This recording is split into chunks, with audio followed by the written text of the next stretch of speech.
সেই আদেশটা কি মানতে হবে এবং মানে এবং কি মানবে।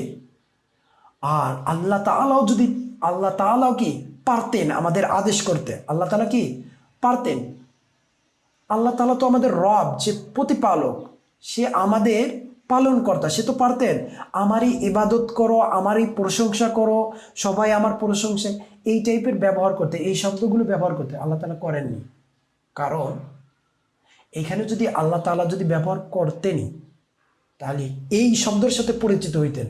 যদি আমরা প্রশংসা না করি, তাহলে আল্লাহ তাআলার কোনো না কোনো কিছু কমে যাবে, শক্তি কমে যাবে বা জ্ঞান কমে যাবে। এই সাবজেক্ট, এই শব্দের সাথে পরিচিত হয়ে যাবে আল্লাহ তাআলা নাউজুবিল্লাহ। আমি এই বিষয়টা বোঝানোর জন্য আপনাদের বলছি কি আল্লাহ তাআলার কমে যাবে এরকম কিছু। কিন্তু আল্লাহ তাআলা কি বলছেন?